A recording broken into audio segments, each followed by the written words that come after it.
لما تخلفي بنت مش لازم تعامليها زي اخوها الولد. البنات ليها معاملة خاصة.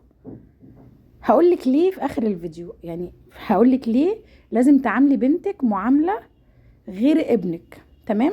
الاول هتعاملي بنتك ازاي؟ خلينا ناخد الاول الجزئية الاولى، ازاي هعاملها، وفي اخر الفيديو هقولك ليه لازم تعامليها زي ما انا بقولك كده. تعامليها ازاي بقى؟ تعامليها بحب، بحنان، بدلع. تمام؟ تجيب لها هدايا، هدايا كتير. البنت شخصيتها زي الولد، البنات بتبقى بطبعها حساسة. هاتلها هدايا، هاتلها شوكولاتات وانت جايه من الشغل، حاجات بسيطة حسب ظروفك. ظروفك تسمح لبسيها دهب. هاتلها احلى لبس. ما تستنيش العيد، ما تستنيش الصيف، ما تستنيش الشتاء. هاتلها على طول لبس. اي حاجة تنزل جديدة عجبها هاتيها لها. يبقى عندها شوزات كتير، لبس كتير، طرح كتير، اكسسوارات كتير. هاتلها كل اللي هي نفسها فيه. ليه بقى؟ عشان اولا نفسيتها. تمام؟ عشان حاجة مهمة جدا يا جماعة، عشان البنت اللي ما بتشبعش في بيت باباها عمرها ما بتشبع، عمرها ما بتشبع. هتقولي لي عادي، يعني افرضي باباها ومامتها ظروفهم صعبة. هقولك انا ما بقولكيش هاتي حاجات، انا بقولك هاتي مقدرتك. بين لها ان انت عارفه، انت لو خرجتي ورحتي جبت لها شوكولاتايه كده ب5 جنيه، قولي لها انا لقيت لك دي في الماركت، قلت اكيد هتحبيها، فانا عارفه ان انت بتحبيها فجبتها لك. هاتي لها اكسسوارات بسيطه، قولي لها دي انا شفتها تبقى حلوه عليكي.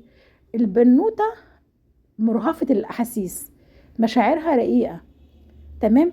هتحس ان انت بتقدمي لها اغلى ما تملكي. اهتمي بتفاصيلها، اهتمي ما يكون عندها حاجه شعور مضايقها ما تقعديش تسخري منها. اهتمي بمشاعرها.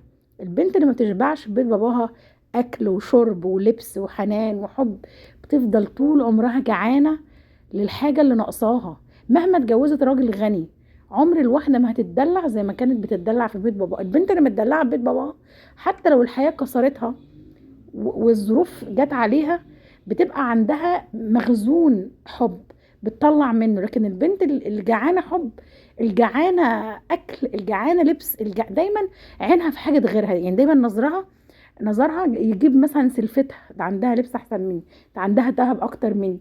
انا بكلمك عن حاجه شخصيه، ان انا مثلا واحده شبعانه ببيت باباها وواحده لا. وشبعي ولادك او شبعي بنوتك على قد امكانياتك، مش على قد مش يعني انا مش بقولك هاتلها لا، هاتلها الدنيا اللي انت تقدري تجيبيها لها. شبعيها حب، شبعيها حنان، شبعيها اكل، شبعيها شرب، شبعيها لبس، شبعيها فسح، شبعيها خروجات. ان شاء الله تاخديها وتتمشي على الكورنيش، تجيبي لها بطاطا، تجيبي لها ذره، تجيبي لها فشار. على قد ظروفك، على قد مقدرتك. شبعي بنتك حب، حنان. يا جماعه الحاجات دي بتفرق قوي من واحده لواحده. لما سن بنتك تكبر بيفرق قوي الحاجات دي معاها. شبعوا ولادكم حب وحنيه ودلع، عشان لما تيجي تموتي بنتك هتفتكر لك كل الحاجات دي، تقول الله يرحمك يا ماما، الله يرحمك يا بابا، بجد كان بيعمل لي وكان بيعمل لي. البنت شبعانه ببيت باباها حاجه تانية، حاجه تانية خالص. ما بتنكسرش، ما بتنكسرش ابدا. الواحده بقى اللي هي مش شبعانه ببيت باباها، مهما ربنا اداها، مهما جوزها جاب لها، دايما حاسه ان هي عندها نقص، دايما باصه لغيرها، دايما حاسه ان هي عايزه تجيب احسن، تبقى احسن واحده في صحابها، في زمايلها، في سلايفها، في زمايلها في الشغل. ليه؟ لان هي عندها نقص. هي مش شبعانه، هي ما شافتش الشبع.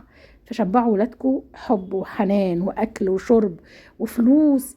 حاولوا يا جماعه على قد ما تقدروا عشان يطلعوا عينهم مليانه. تمام؟ ما يطلعوش يبصوا لحد. بعدين هقولك ازاي بقى لو انت عندك ولد، ايه الطريقه اللي انت لازم تعملي بيها برضو عشان يطلع سوي نفسيا بعد كده ان شاء الله في الفيديوهات اللي جايه باذن الله.